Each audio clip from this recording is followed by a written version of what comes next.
Well, good morning and welcome to the National Press Club, the place where news happens. I'm Steve Riley. I'm the membership secretary here on the Board of Governors at the National Press Club, and I'm pleased to introduce today's guest, Sikyong Penpa Tsering. Sikyong is the title given to the democratically elected leader of the Central Tibetan Administration, the Tibetan Government-in-Exile. Tsering was elected as Sikyong in 2021. Tsering was born in India. He was a student at Madras Christian College in Chennai when he joined the Tibetan Freedom Movement. He was elected to Tibet's Parliament in Exile in 1996. He served as Speaker of the Parliament from 2008 to 2016. He subsequently served as the representative of the Dalai Lama and the Tibetan Government-in-Exile in North America, and was sworn into office as Sikyong on May 27, 2021. In 2021, he was elected in an election where more than 77% of the voters participated, spread across 30 countries. And on behalf of the National Press Club, I'd like to welcome you to the National Press Club. Thank you for having me. Well, I'd like to get just started in on some questions here. These were submitted in advance by some of our members and put together by staff. I wanted to start by asking, if you could describe what is it that your government wants for Tibet? What future are you seeking? In fact, historically, Tibet has been an independent state. Communist China invaded Tibet in 1950, and in 1959, His Holiness Dalai Lama had to come into exile and started this government in exile.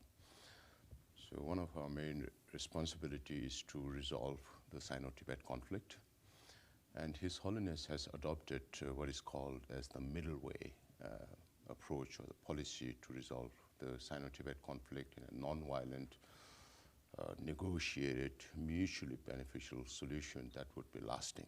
If you look around conflicts around the world today, you don't know whether you are resolving one problem or you're creating more problems in future.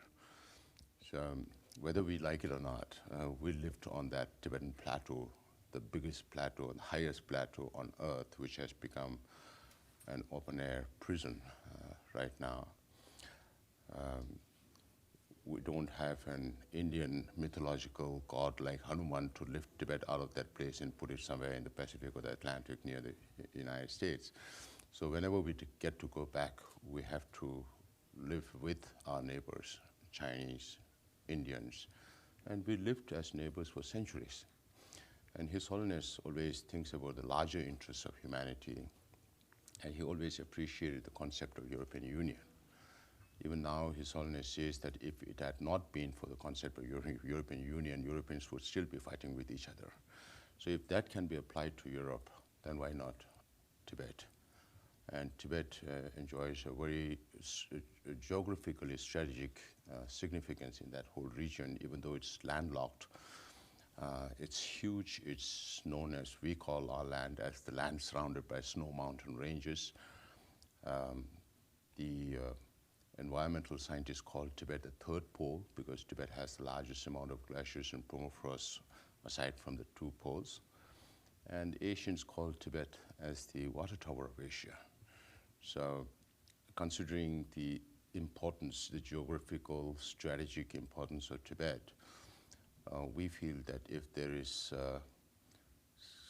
a sensible leader, a Chinese leader with common sense, then it's the easiest to resolve, because His Holiness is not asking for separation from China, not seeking independence, but willing to live within the framework of the Chinese Constitution.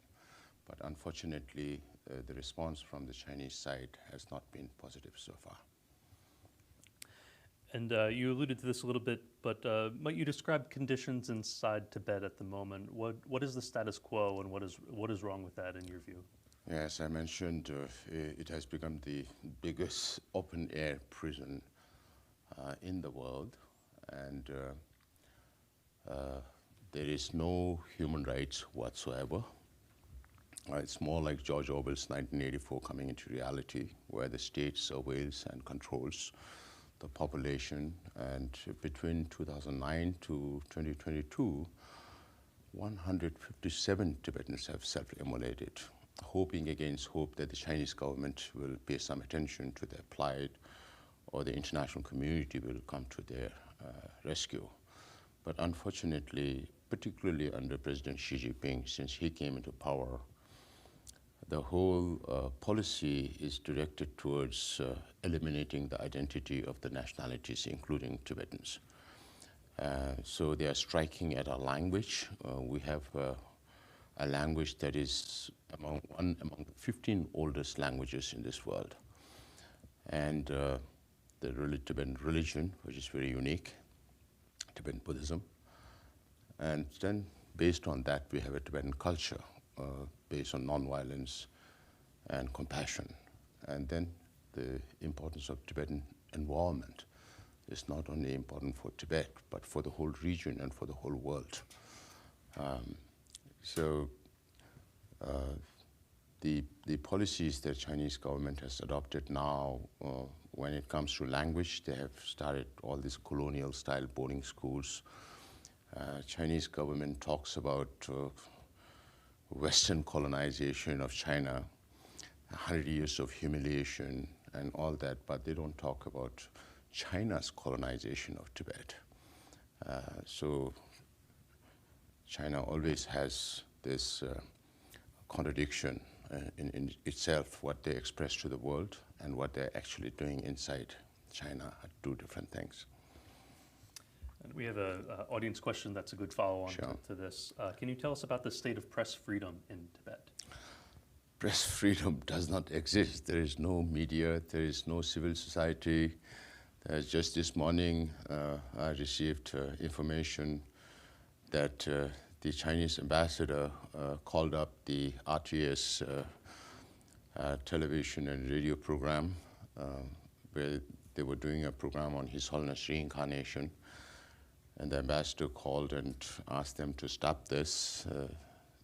The RTS didn't listen, so they hacked their website. And they were not able to finish the broadcast.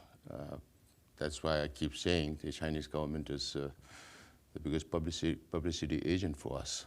Even if we have millions of dollars to hire lobbyists, they won't be able to generate the kind of publicity that the Chinese government does for us. So this will, of course, become a bigger issue because China not only controls media in China, but they are controlling media outside China in the free world. So media and press freedom and civil society just does not exist in Tibet. I was hoping to ask about your trip to, obviously we're here in Washington, D.C., and you've been meeting with elected officials here in the United States. What do you see as kind of the objective of your meetings? What are you hoping are the outcomes of some of your interactions with American officials? During this visit, I was in Czech Republic for the Forum 2000. I met several leaders, global leaders, and then we were in Germany. I was in Mexico, and now here in the United States, because a lot of people don't understand the motivations of the Chinese government, what they're doing around the world, particularly in countries in Latin America and Africa, all this.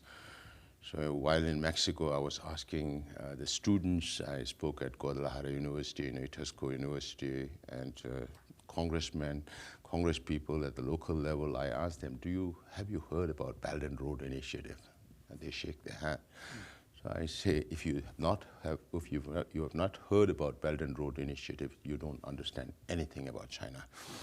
So we need to create more awareness about what China is doing, and also the fact that liberal democracies are really strengthening authoritarianism. There were also reports about American tech firms from the Silicon Valley helping the Chinese government in supplying technology and know-how on surveillance and control inside Tibet. So this is also something that needs to be known. And some of our friends say, oh, the dragon is biting at us, dragon meaning China. So I tell them, dragon at one time was very weak. Who made the dragon so strong to be able to bite back at you? it's the liberal democracies. It's United States. We don't have to read too many books. Just read one book, Kissinger on China. It's the European Union. When I talk about the countries that I visited over the last few days, Mexico has a trade deficit of 115 billion, and they sell only 10 to 15 billion to China and buy 130 billion from China. So you have a deficit of 115 billion. United States have more than 300 billion trade deficit with China. All the 27 European Union nations have 400 billion trade deficit. That alone comes to about 800 billion. And China, with a surplus of more than $1 trillion, spend it on space technology, on robotics, on dual-use technology, on artificial intelligence, military, and Belt and Road Initiative, creating all these dead economies around the world. Now, countries in Latin America and Africa are suffering because they are not able to pay back the loans on the conditions that have already been set. So you hear about delegations of African nations going to China to restructure loan payment. So nothing comes for free from China. That's what we have to make the world know, the reality of China. In the United States, of course, you have a lot of think tanks that study China. It's good because politicians don't have the time. So you need think tanks in countries like Mexico, Latin America, Africa to understand what China is doing. Because by creating debt in the Asian region, China has already taken over part of Sihanoukville port in Cambodia because Cambodian government is in almost 40% debt with China. They're not able to pay back the loans, so they have taken over a very strategic part of that port. And they have already taken over the Coco Islands in Burma. China built a port and an airport in Sri Lanka, hoping to increase trade in the what they call the Maritime Silk Road. And so there's no business now. So they have taken over the Hambantota port, which is a very strategic location and a huge security concern for the neighboring countries like India. And they have taken over the Gwadar port in Balochistan, south of Pakistan. And they are also building what they call CPEC, China-Pakistan Economic Corridor, spending about $60 billion connecting Gwadar port with mainland China. So China has access to the whole of Arabian Sea. And China's relation with Iran. China having taken over Djibouti port, which will also become a military base for China if there is a war in the region. Then, of course, in Greece, in Portugal, and they've even taken over part of Hamburg port in Germany. So that is how they do. Watching from India, last year, beginning of this year, China opened a big port in Peru. And the Peruvian president seemed to be very happy during the inauguration. But I say, let us see, after a few years, Peruvians don't have to cry because of this Chinese investment. So earlier, China used to invest a lot in these African, Latin American, Southeast Asian, Shanghai Cooperation Organization countries.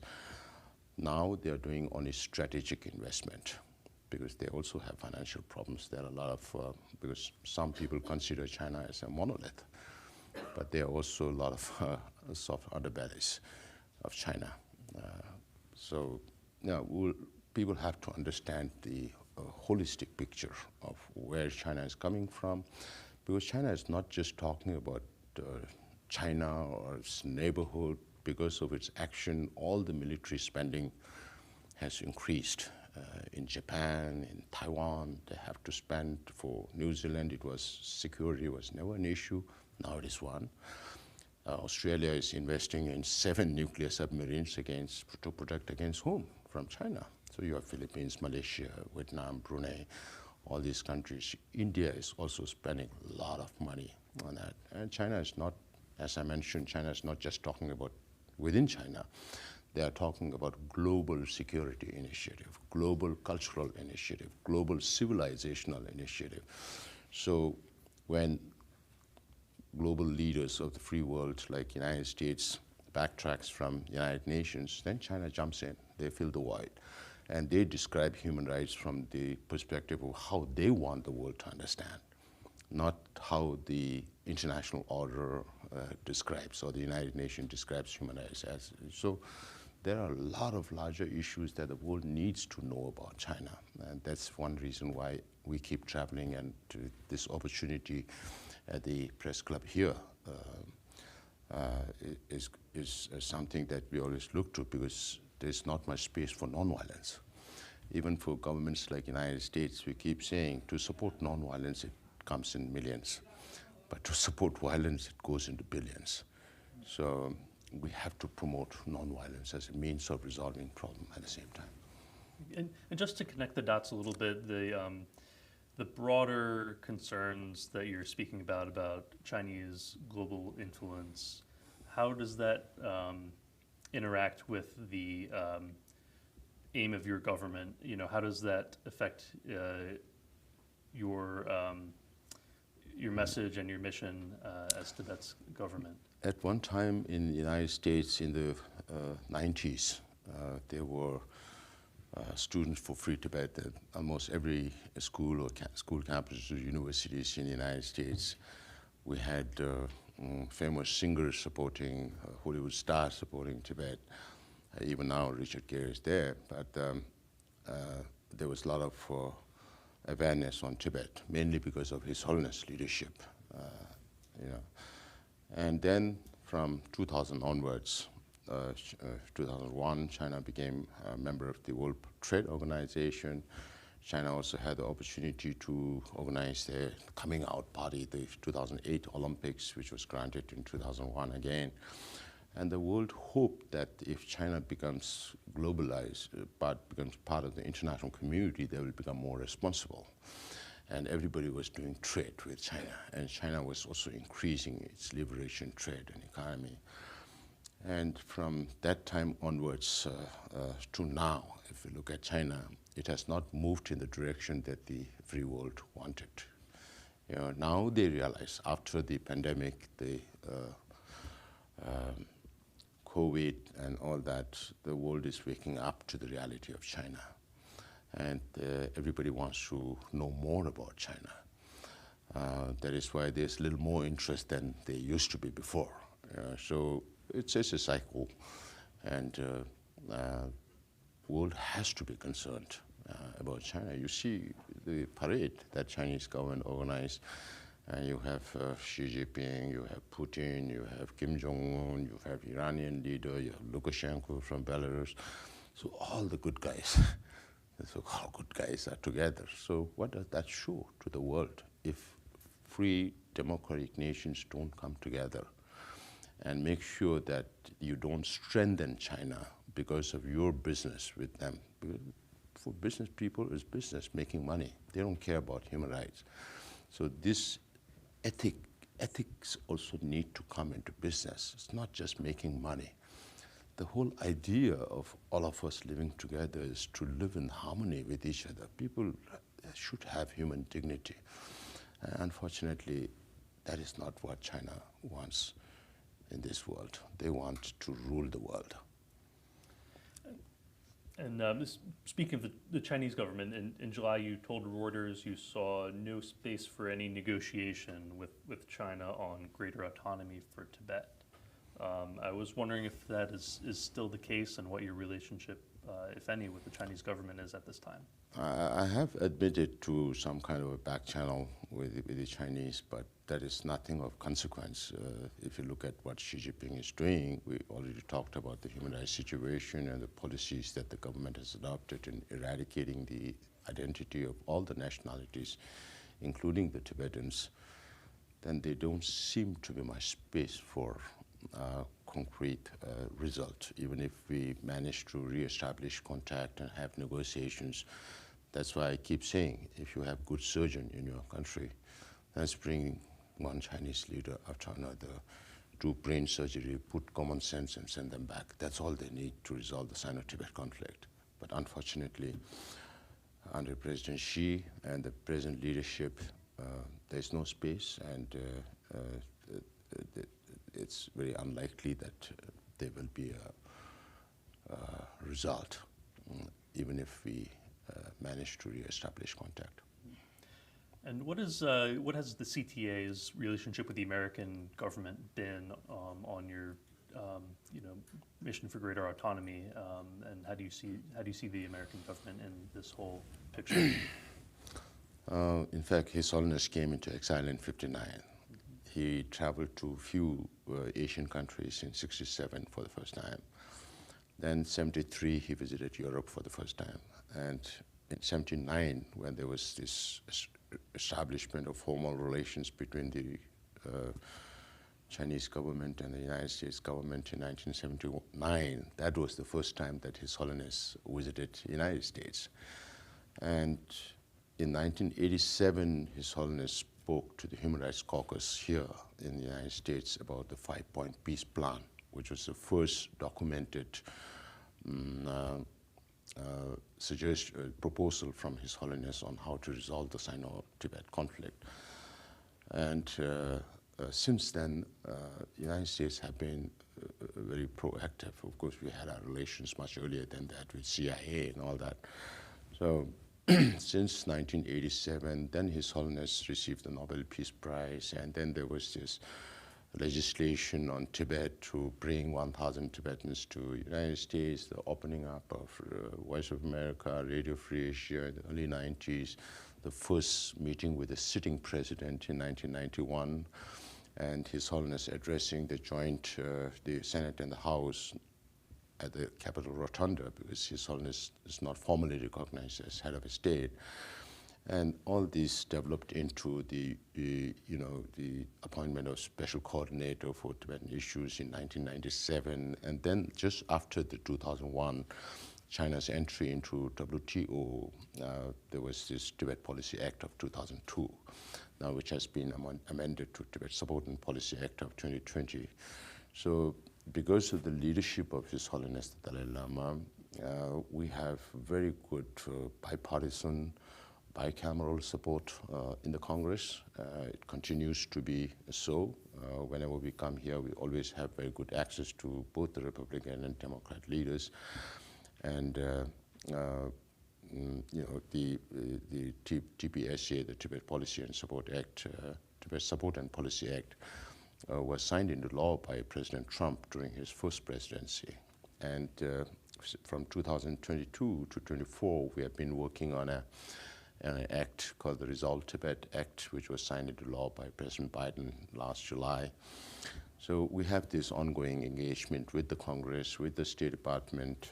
The Secretary Rubio, when he was a senator, he had championed the cause of Tibet in the Congress. And of course, there was this cut in foreign assistance globally.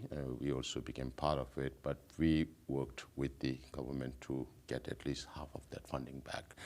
So we have to keep consistently working with the United States government, and we're very appreciative of all the support that we have received so far. We hope that the support will continue. And we had an audience question on related to that. How has the defunding of USAID and its impact on Radio Free Asia affected news services in Tibet? Radio Free Asia and Voice of America has played a very important role in not just talking about the Tibetan issue globally, but then also about American values to the Tibetans inside Tibet. Of course, there are a lot of jammings and all that, but despite all that, information does get through to Tibet. Now, after the defunding of Radio Free Asia and Voice of America, people are feeling the void already. From within Tibet, we receive messages like they can't say it directly, so they are saying we are missing our morning tea. Those kind of messages being sent from inside Tibet.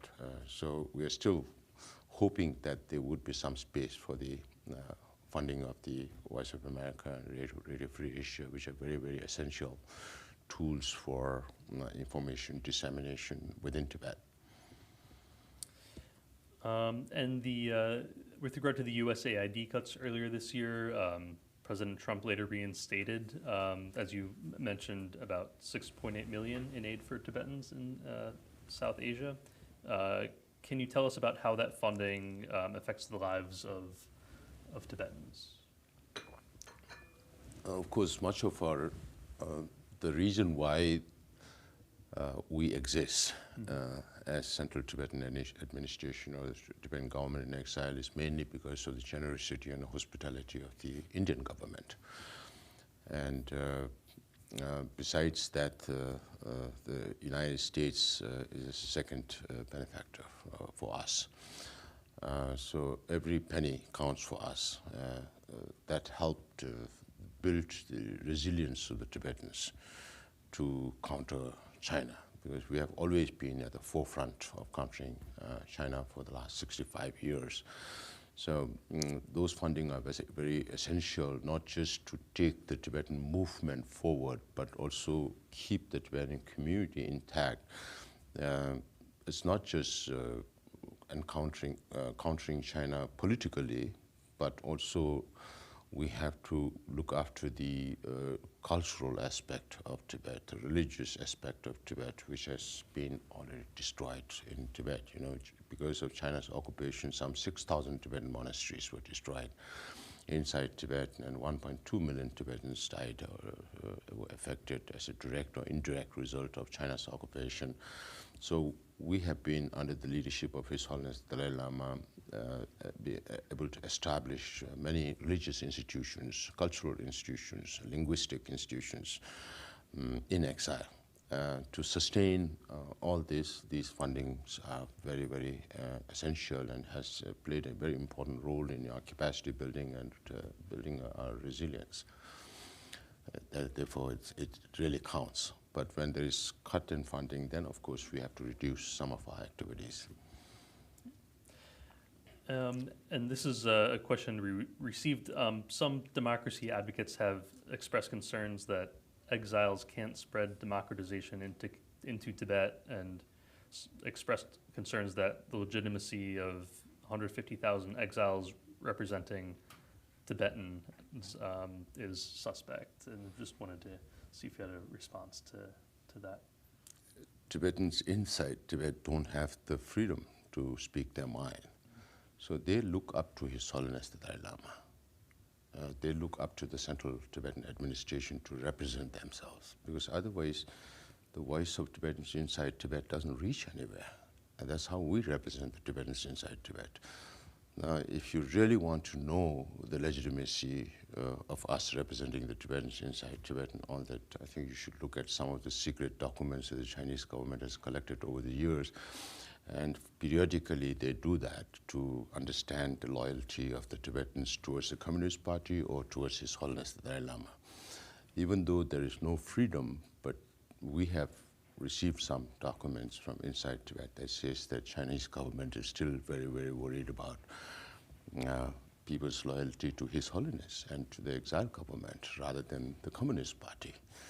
So if Communist government what they say is true, like Tibet is a socialist paradise, then why don't they allow people like you to come into Tibet? See for yourself, apply for a visa, whether you will get a visa to go to Tibet or not. So if Tibetans inside are very happy with the Chinese government, then why should Chinese government shut Tibet off from the world? So there are all these discrepancy in factual matters, and we know that we are representing Tibetans inside Tibet. We know that Tibetans inside Tibet are looking at us to represent them to the outside world, and that counts for our legitimacy. Thank you. And I'd like to ask about a process going on in Tibet, or in your among Tibetans. Just days ahead of his 90th birthday, the Dalai Lama announced that there would be a search for his successor. Can you talk about how that process is unfolding and what that means for your people? Yeah, the only document that was available before the 90th birthday was a September 2011 document wherein His Holiness says that when he reaches the age of 90, he will make a statement. So, and His Holiness has responded to different questions in different ways. When he was asked whether the next Dalai Lama could be a woman, His Holiness says, why not? Mothers have a natural, compassionate feeling towards the children.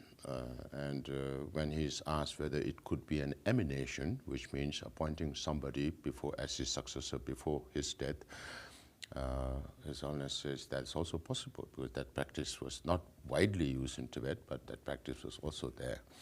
And sometimes His Holiness has even said that I could be the last Dalai Lama. So we needed, for the Tibetans also, we needed some confirmation from His Holiness as to what he wants with the institution of the Dalai Lama Trust or with the lineage. So Tibetans across the world beseeched His Holiness to continue the Gandha Trust of His Holiness the Dalai Lama and also continue the lineage. So based on those requests, because His Holiness has been saying since 1968-69 that the future of whether there should be a next Dalai Lama or not will be decided by the Tibetan people. So on the July 2nd, His Holiness confirmed that the Gandha Trust of His Holiness Dalai Lama will continue, and this trust will be responsible for choosing the next Dalai Lama in consultation with other head lamas of different Buddhist traditions, and also in consultation with oracles that have had generations of relations with the successive Dalai Lamas. And the lineage of the Dalai Lama will continue. So of course there are many people don't understand the process. Even I was asked here in the United States by a top leader that you don't seem to have a process in place. I said, that's your perspective, but if there's one thing that China cannot handle is unpredictability. So His Holiness has confirmed these two, but again, His Holiness keeps saying that I'll live for another 2 decades or more. Since this Tibetan New Year, His Holiness says I'll live up to 130 years of age. So I tell our Chinese friends, this message is for you, because you are waiting for this Dalai Lama to die. They are not concerned about the living 14th, but they are more concerned about the yet to come 15th, because they know that if they can control the Dalai Lama, they can control the Tibetan people. So you know, the statements that came from His Holiness, there were 216 media people in Dharamsala for that occasion, for their 90th birthday. And I think that was a good education on the process of how this will be done. But even now, His Holiness has not specified whether it will be emanation or reincarnation. It points more towards reincarnation. So that happens only when His Holiness dies, you know. So that's why we have also been making efforts with the United States in 2020, which President Trump signed it into law. There was this element on His Holiness reincarnation that any Chinese official who will be responsible for choosing the next Dalai Lama could be sanctioned by the US government. And it's a law here. And I was also in London and Berlin end of June this year. And these two governments also assured us that they will issue policy statements on His Holiness reincarnation. So on July 6th, on the day when His Holiness, the official celebration of His Holiness' birthday, there were statements from UK, Germany, France, Holland, Iceland, Estonia, and Lithuania, 7 countries. The human rights ambassadors issued a joint statement about the religious freedom for the Tibetan people and the right to choose their reincarnation. China has 3 positions on this. One is that they will look for His Holiness reincarnation within China or within Tibet. So which means a communist government that does not believe in religion is ordering His Holiness not to be reborn outside Tibet. So the 3rd Dalai Lama, the fourth Dalai Lama was born in Mongolia. The 6th Dalai Lama was born in India. So the whole idea of reincarnation is for the particular Lama to carry on the responsibilities of the previous reincarnation. So His Holiness' response is, I'll be born in a free world. Several years ago, we had a special meeting and His Holiness was addressing the delegates there. His Holiness said, if I get the opportunity to go to China and Tibet, I'll go, but I'll not live there, because that's the condition the Chinese government sets, that if His Holiness comes back, he should stay back for good. And the reason being, there's no freedom. And then Chinese government says, oh, by tradition, you have to use the golden urn.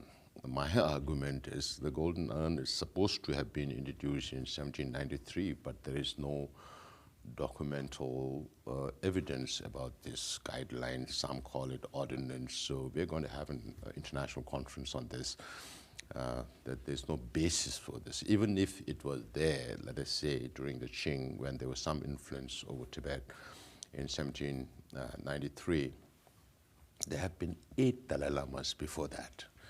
And those were chosen through the traditional means.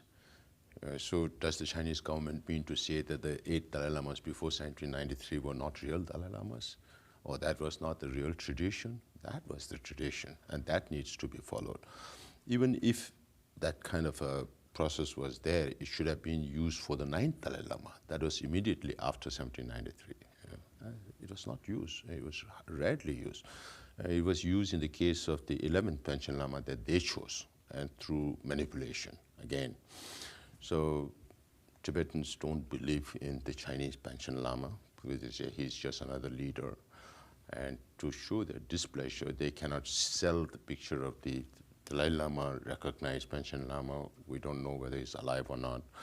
And they don't want to sell the Chinese Panchen Lama's pictures. So if you go on the streets of Lhasa, you will see the picture of only the 10th Panchen Lama. So that is how Tibetans show their displeasure. And the third point is Chinese government wants to be responsible for recognizing what they call as living Buddhas, we call reincarnations.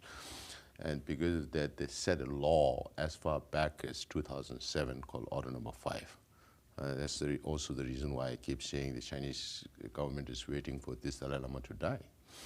So a communist government that does not believe in any religion wants to be responsible for choosing reincarnation. That's why His Holiness always has a very humorous and wise way of responding to this, by saying that if the Chinese government is really serious, then they should look for Mao Zedong's reincarnation. They should look for Deng Xiaoping's reincarnation. Now, even Jiang Zemin is not with us, then maybe the Dalai Lamas. And for that, they have to study Tibetan Buddhism and believe in the concept of life after death. Without that, you cannot be responsible for choosing a spiritual leader.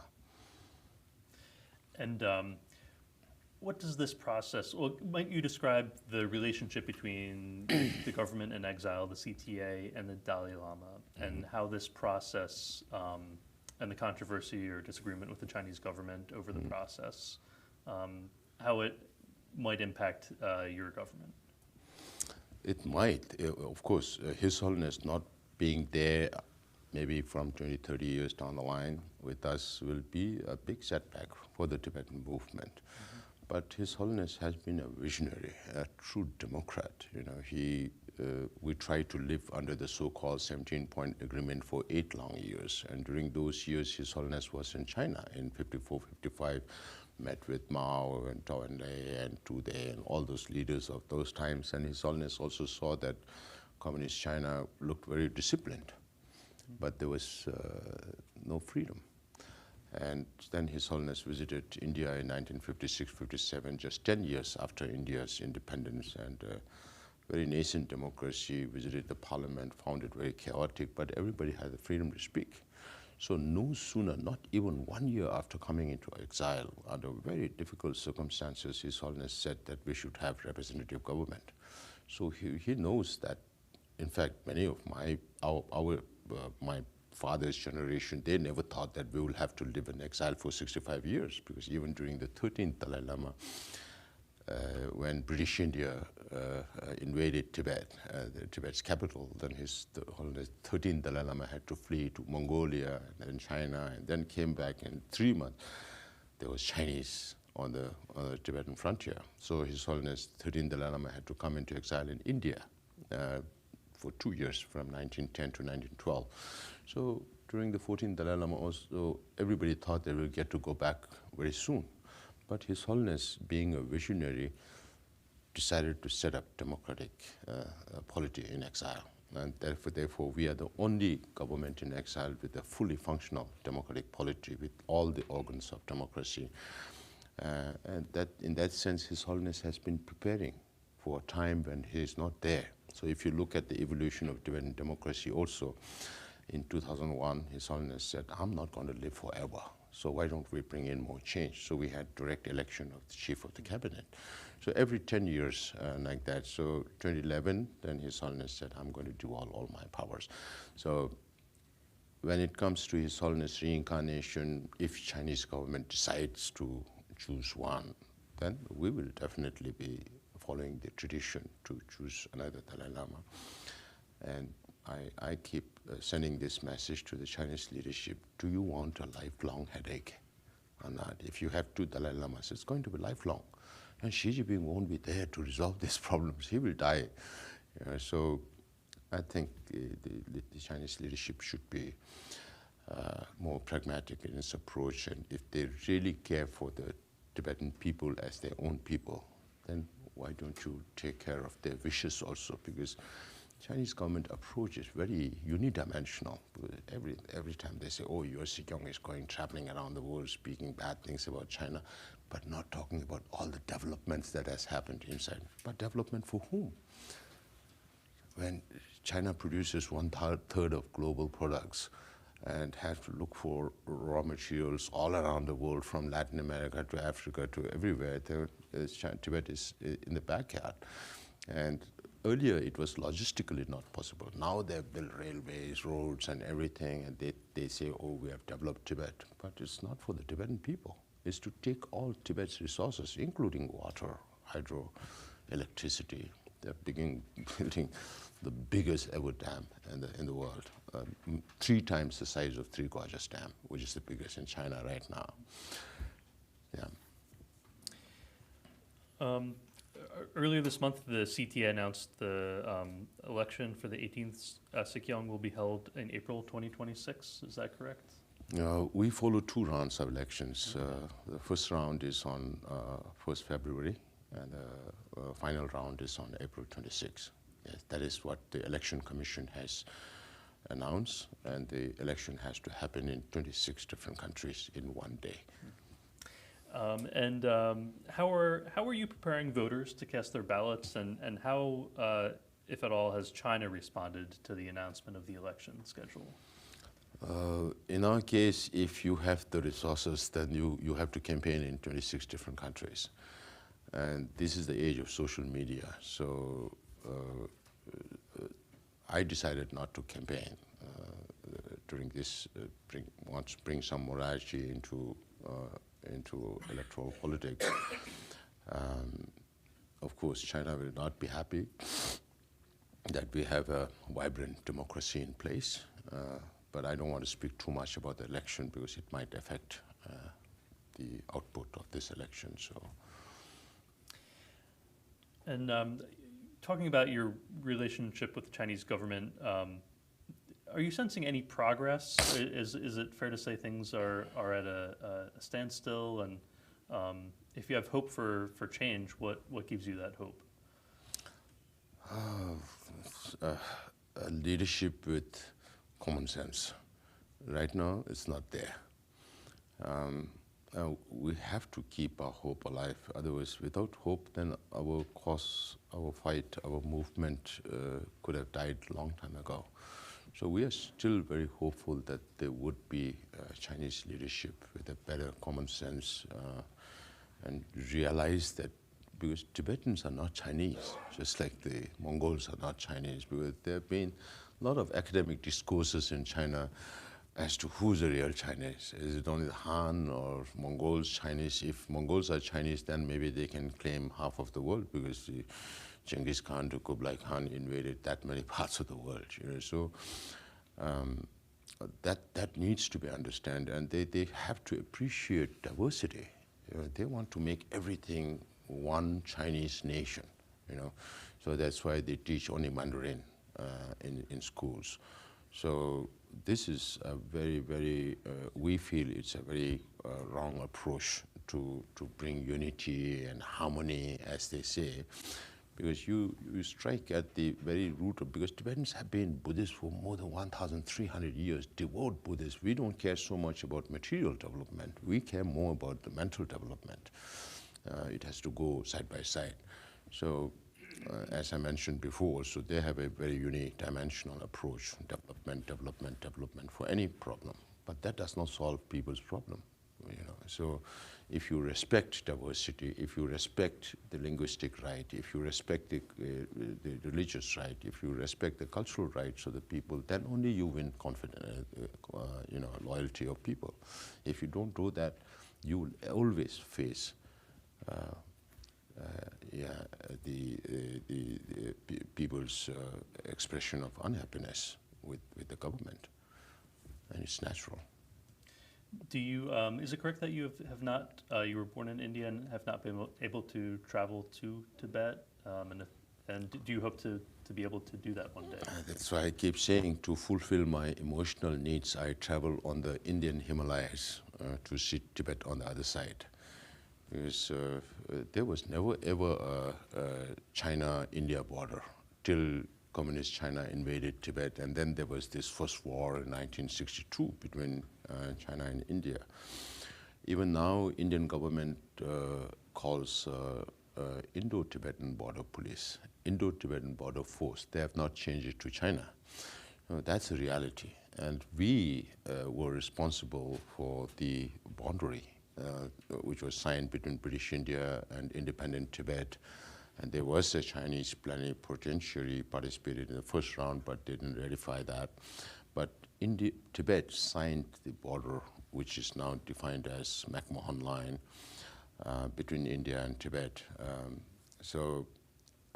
Yes, it's not possible for me to go to Tibet, but we hope to go back one day.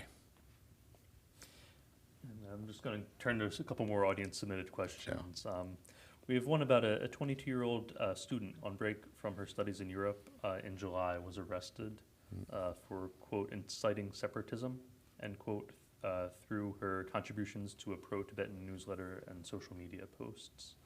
How does this arrest affect the freedom of speech for Tibetans living around the world?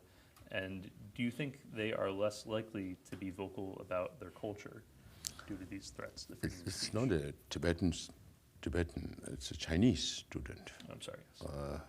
Chinese Youth for Tibet. So you have sensible Chinese citizens also who believe that Tibetans should have freedom.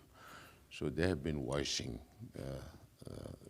their support for the Tibetans, and anybody who has a background of supporting Tibet, particularly if it's Chinese, she was arrested. It's very unfortunate. Now, we don't know where she is. She could be under a lot of stress with torture and all these things happening. So this is how Chinese government does. Even now, they allow some Tibetans to come into Tibet, but if you have a Tibetan name, you get stuck at the airport between 2 to 14 hours. They check all your mobile, because you can't even carry a picture of His Holiness the Dalai Lama. You have one picture of His Holiness, you go to jail. If you say long life His Holiness Dalai Lama, you go to jail. So they are very, very concerned about the influence from the exile community into Tibet. Many Tibetans, even with American citizenship, you have the RATA here, the Reciprocal Access to Tibet Act. Despite all this, people get deported from airport just because they have a Tibetan name. So these are very serious issues concerning not just Tibetans who are fighting for the cause, but also any Tibet supporter, whether it's Chinese or non-Chinese, targeted by the Chinese government to send a message that if you do this, you will have the same fate. And one of the weapons the Chinese government uses is visa. Even Chinese, living here, if you listen to all the influence operations that China is doing, it's not just political. Now it's cultural, economic, educational. They use all kinds of institutions to influence the global community. So a lot more countries are doing a lot of studies on how China is influencing their communities. When I was in New Zealand and Australia, I was told that these are the two countries, because they are far away from the Western world, but they are part of the free democratic world. So when I was in New Zealand, nobody was willing to talk about China. whether it's politicians or educational institutions or financial institutions, everybody's fingers and toes are stuck there. So now, only now, lately, they are speaking about China's interference, hacking of their parliament website alongside the Five Eyes. So these are new developments that are happening. And because of such activities, also there are self-censorships. It does impact, but this is also the reality of what China is. They talk about freedom, they talk about harmony, but a person expressing support for Tibet also gets such punishment. And another question, turning back to your government CTA's relationship with the United States. This week's President Trump is scheduled to meet with President Xi Jinping. How do you see the issue of Tibet's freedom fitting into those negotiations? What do you hope to see? At this point of time, we don't know, because I think President Trump's priorities are fentanyl, rare earth, and soybean. So it looks like they've reached a framework, but there's no definitive solution or an agreement that's forthcoming. So we'll get to know by tomorrow when President Trump meets with President Xi. But you can understand how China is playing economics as a tool to put pressure on every government. As we speak, President Trump is in South Korea for the APEC, and they will talk, because I think the secretaries who are accompanying President Trump has also mentioned about the issues they have discussed, including rare earth. So rare earth is being used as a chokehold on the Western nations. As we speak, there is also a delegation from the Chinese government at the European Union to negotiate on rare earth. So China is playing all these games. When I was in Europe, people say, oh, China is using charm offensive again with the Europeans. But it's not charm offensive. They tell me it's coercive economics, because now you see with the US government's raising of tariffs, with the continuous truce that has been happening, the Southeast Asian countries have seen 20–30% of increase in imports from China. Likewise, other countries, even in Europe, they are seeing more than 20–30% of increase of imports from China, because they have to sell all this overcapacity that they have. So they have to look for markets. And whether it is through peaceful means or through coercive means, they are asking other governments to buy. Otherwise, it just remains an inventory in China. And China is the only country that has a deflationary trend, whereas you have inflationary trend everywhere, because domestic consumption is not increasing, housing collapse, which composes about 25–30% of China's GDP. Now they are focusing on manufacturing, economy on scale, and pushing their products all around the world. So this will have a detrimental impact on developing countries who will not be able to compete prices of productions that they have domestically. So that will kill all the small-scale industries and medium-scale industries in these countries. If you listen to finance ministers of Southeast Asian countries, they are very worried. And China is talking about zero tariff. Why? Because China doesn't need to buy so much from other countries because they produce so much. But they need to sell to others. And to do that, they're promoting these ideas, telling the world, oh, we need free trade, and US is not being fair. We already talked about US trade deficit with China, and you have both tariffs and also non-tariff, currency manipulation. All that is happening with China. So China also needs to be much more pragmatic in its approach, because you heard the foreign minister saying, oh, US has to come halfway. So they could take the goalpost further away and then say you come halfway. Then you're going 100%. That's how China plays the game, and create leverage all the time whenever there's a summit coming up or a meeting coming up. So the rare earth embargo on rare earth exports and exports of machineries and know-how, everything has been stopped just to create leverage for this summit. And so we have just a couple minutes left. Before I ask the final question, I just want to take a moment to thank the Headliners team leader, Jen Judson, and the whole Headliners staff, Club Executive Director, Didier Soggy, and the club staff for making this event possible. Thank you.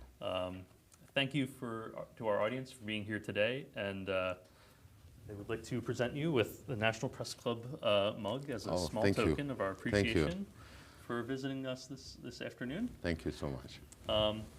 And for our final question, you talked about all of the countries you're visiting on this trip and the way Chinese global influence is affecting those countries.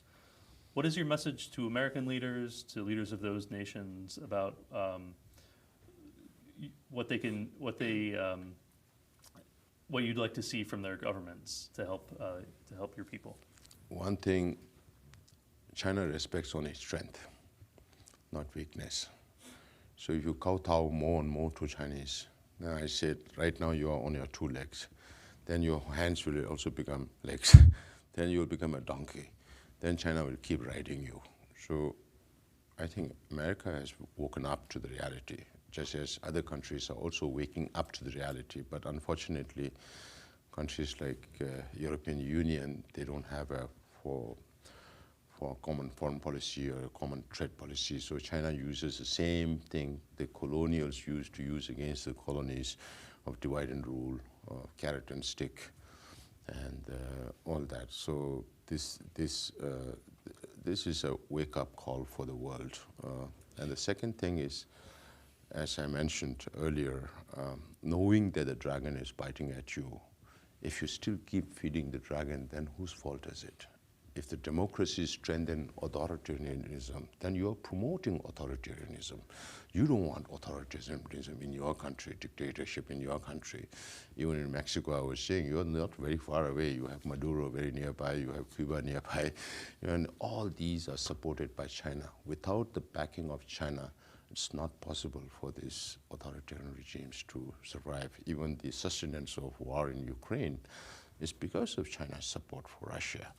So I think these needs to be understood in the long term. Don't just think about the short-term benefits of doing business with China, but the long-term interests of your own country. That is the message I want to send to global leaders. Sikyong, thank you so much for being at the National Press Club. Thank you so much, Steve. Thank you.